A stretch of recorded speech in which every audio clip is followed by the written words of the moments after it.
Fala, rapaziada, tudo tranquilo?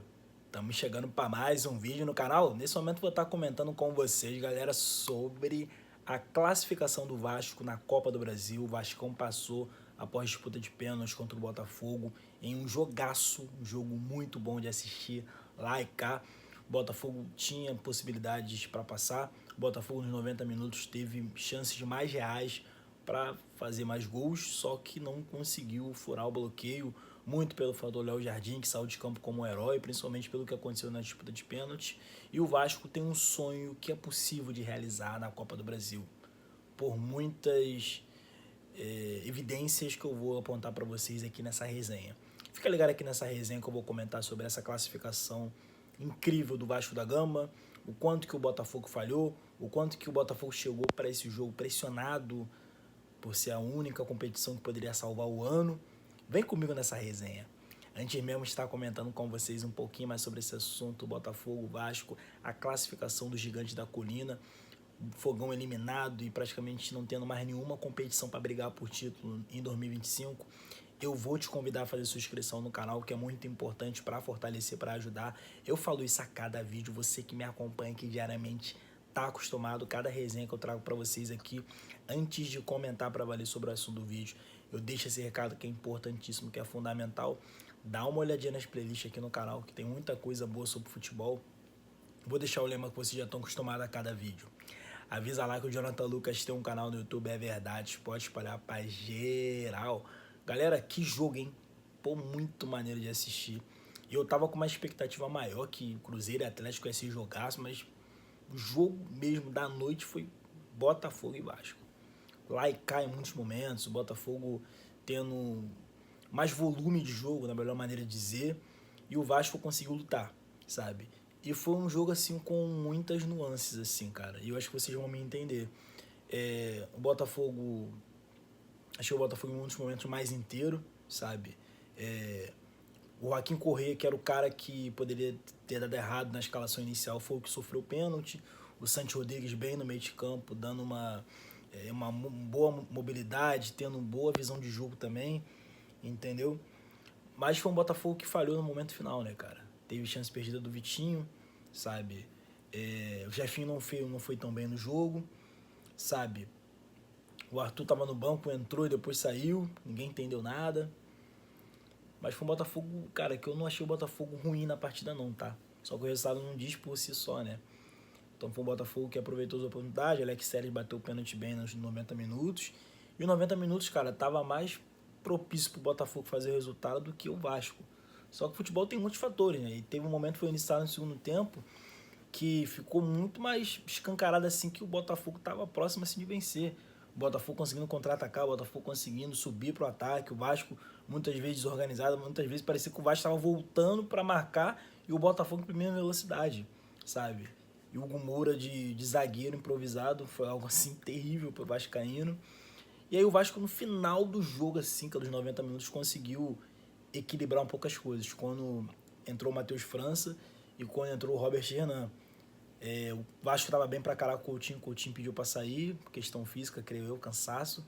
E depois dele o Vasco ficou muito abaixo na partida. E aí, cara, achei estranho no Botafogo não ter utilizado o Danilo e o Montoro, não sei por qual motivo. Acho que os dois podiam ter pisado em campo devido à circunstância do jogo. E foi um Vasco assim, cara, que por muitos momentos da partida, mesmo sendo um jogo lá e cá, o Vasco parecia que em muitas situações estava atrás. Era como o Botafogo tivesse mais preparado para o jogo, o Botafogo tivesse mais apto a passar de fase do que o Vasco, sabe? E aí o Vasco foi pro lado da superação, cara. Entendeu? O Vasco conseguiu suportar a pressão, conseguiu suportar o sufoco. O Léo Jardim tava lá para salvar em muitos momentos. E aí o jogo caminhou para os pênaltis. Quando caminhou para os pênaltis, ficou um roteiro muito desenhado para o Vasco podendo passar de fase pelo fator goleiro. O gol do Nuno foi uma falha do Neto, né, cara? Uma bola que vem do meio da rua, no ângulo, o Neto se enrolou ali e a bola sobrou pro Nuno, que ele foi lá e fez o gol, sabe? E aí, pô, tipo assim, se fosse o John no gol, eu acho que poderia até ser algo equilibrado, assim. Claro que o Neto também poderia dar a volta por cima nos pênaltis.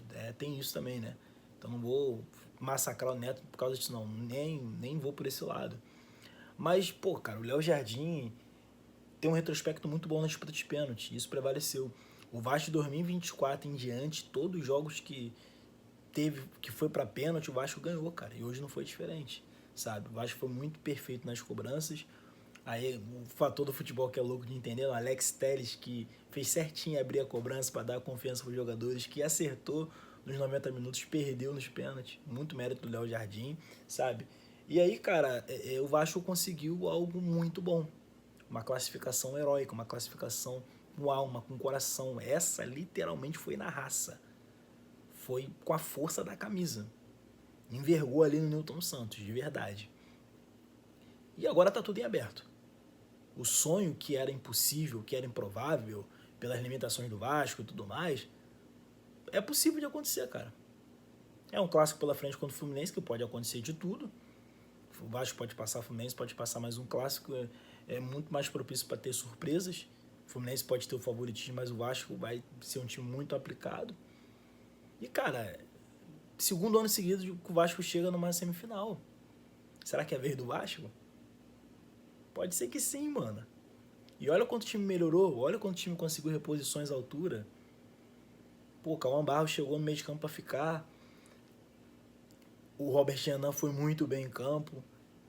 O Matheus França também, sabe? O Robert Renan, um detalhe muito importante que entrou no final do jogo e eu questionei durante o jogo. Falei, pô, será que o Robert Renan tá tão abaixo assim pro Diniz não usar esse moleque? Usar praticamente o Hugo Moura, improvisado o jogo todo. O Robert Renan demonstrou personalidade em campo. Acho que realmente vai ser o titular da posição. E aí talvez o Diniz puxe o Hugo Moura pro meio, que é a posição de origem dele. E aí na disputa de pênalti foi engraçado que o Robert Renan foi o cara que fechou as cobranças. E aqui em casa assistindo com meu pai, né, nós dois flamenguistas, eu falei, caraca, o Robert Renan, pelo amor de Deus, tomara que esse moleque não lance cavadinha. Ficou marcado o Brasil todo que ele fez. O Robert Renan bateu com maior personalidade. Então, cara, acho que o Vasco tem evidências que faz o Vascaíno acreditar. Pô, segundo ano seguido na semifinal, o time com os reforços melhorou, com as reposições, mesmo perdendo o Jair, sabe? Eu acho que o Vasco deu uma melhorada com esses meninos jovens que chegaram aí. Cara, um clássico pela frente que pode acontecer de tudo, sabe? Então, eu acho que tem evidência, assim, que dá pro Vasco realizar esse sonho, que antes, no início da competição, no decorrer da Copa do Brasil, era impossível, era improvável. Agora, novamente uma semifinal, segundo ano seguido, é muito possível de acontecer, de verdade. Não é algo inimaginável, por tantas e tantas circunstâncias e fatores que jogam a favor do Vasco da Gama. É isso, rapaziada. Deixa um comentário aqui. Diz aqui o que vocês acharam dessa resenha. Faz inscrição no canal para fortalecer, para ajudar. E só complementando aqui sobre o Botafogo para não passar batido. É muito arriscado quando um time grande chega com a obrigação de vencer, né? O Botafogo tinha que vencer para passar de fase, para salvar o ano. Do outro lado tem um time que trabalha, do outro lado tem um time grande, sabe? O Botafogo pagou muito pelos erros, por ter iniciado o ano depois. O Vasco não tem nada a ver com isso. O Vasco foi lá, fez o seu jogo, fez seu futebol. E, no geral, aqui falando para vocês também, eu acho que o Vasco na semifinal de Copa do Brasil vai fazer um barulho muito maior que se fosse um Botafogo e Fluminense, tá entendendo o raciocínio? Um Vasco e Fluminense, a cidade vai parar. O Vascaíno vai lotar Maracanã, deve ser os 2 jogos no Maracanã. Vai ser uma loucura. Vai ser uma loucura. Vai ser aquela rivalidade. Quem vai pegar o lado sul do Maracanã? Vocês vão ver por aí. Mas eu acho que o Vasco na semifinal, pro Vascaíno que tá na fila, eu acho que é uma parada muito diferente relacionada à repercussão. Que maneiro ver o Vasco novamente numa semifinal. E pra mim, dessa vez, pode acontecer. Eu acho que o que era impossível lá atrás, agora é possível. É isso, rapaziada. Se inscreve no canal pra fortalecer, pra ajudar. Deixa uma curtida que é muito importante. Tamo junto.